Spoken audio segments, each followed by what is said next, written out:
अक्सर न्यूज़पेपर में, magazine articles में, टीवी चैनल्स पे एक बहस होती है कि भारत को विश्व गुरु बनना होगा, भारत को ऐसा करना होगा, विकास की सीढ़ियों पे सबसे आगे दौड़ना होगा। ऐसा क्यों? हम इतने डेवलप्ड तो नहीं हैं।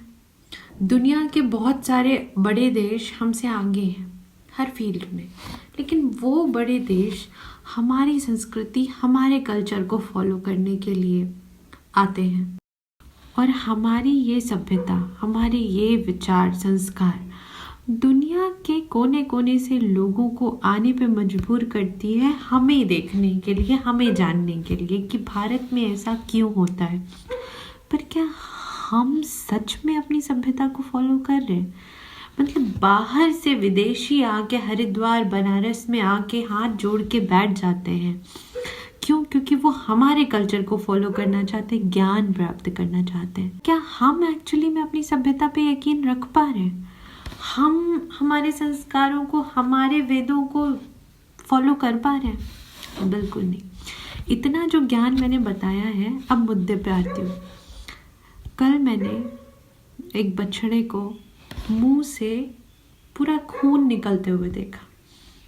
खाने में, कूड़े में एक पॉलीथिन में रैप कुछ खाने के टुकड़े थे, उसके साथ कांच और ब्लेड्स। सच में क्या ये भारतीय है? कुछ दिन पहले वो न्यूज़ सुनी थी कि एक हाथिनी को जो प्रेग्नेंट थी, उसमें किसी फल में, अनानास में बारूद भर के उसे खिला दिया था। 3 दिन तक वो तड़पती रही, अपने बच्चे को बचाने की जंग में पानी में खड़ी रही और अल्टीमेटली मर गई। क्या दुनिया में कोई भी देश ऐसा कर सकता होगा? चाइनीज़ लोगों की बात मैं नहीं कर रही हूँ, वो उनका तरीका है बेदर्दी से जानवरों को खाने का। वो खा रहे हैं पर बारूद लगा के उड़ा नहीं रहे हैं। हाँ, वो उससे भी ज़्यादा क्रूअल चीज़ें कर रहे हैं, हम उस पर बात नहीं करेंगे क्योंकि हम हमारे देश की बात कर रहे हैं। क्या दुनिया के किसी भी देश को ये जानना चाहिए कि भारत में ऐसी चीज़ें होने लग रही हैं? सुबह वो गाड़ी वाला आता है, गीला कचरा और सूखा कचरा, विदेशों में बहुत पहले से ये चीज़ें हो रही हैं, वो फॉलो करते हैं और इसीलिए वहाँ साफ़ सफाई रहती है और बाकी और चीज़ें बेहतर हैं। पर हमारी गवर्नमेंट, हम सिर्फ सरकार को ब्लेम देते हैं। किस किस के घर में वाकई में गीला कचरा और सूखा कचरा निकाला जाता है? खाने के मटेरियल को अलग रखा जाता है और बाकी कूड़े के साथ मिक्स नहीं किया जाता है। ब्लेड, कांच, आप इमेजिन कर सकते हैं किसी के अंदर वो खा रहे।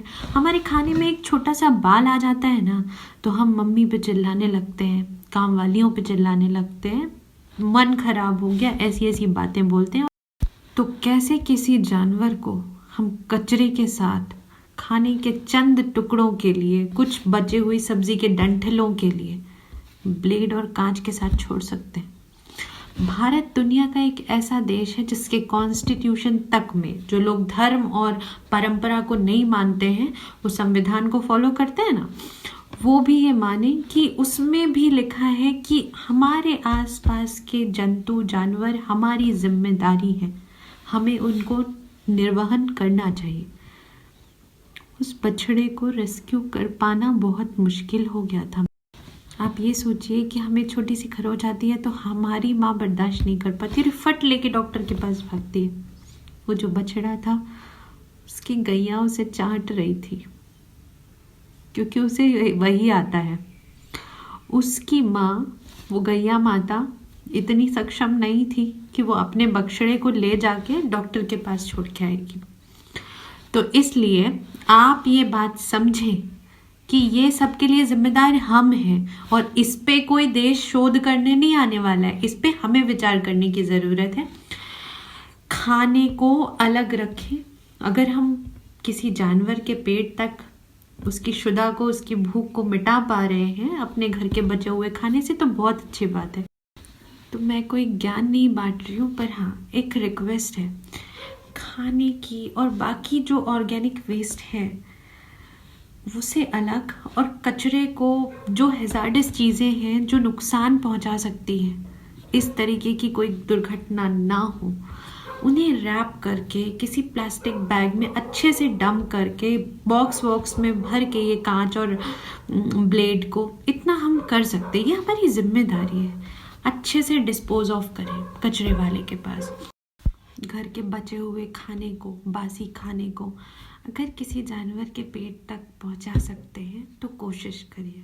आसपास बहुत सारे जानवर होते हैं जो इंतज़ार करते हैं कि उन्हें कुछ बचा हुआ मिल जाए, वो भी भूखे नहीं सोएं।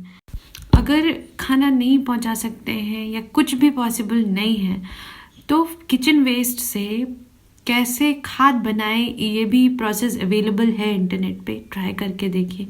आप अपनी सुविधा के अनुसार जितना एफर्ट लगा सकते हैं वो करें।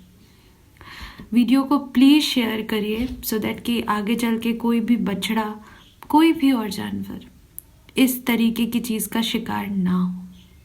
Thank you.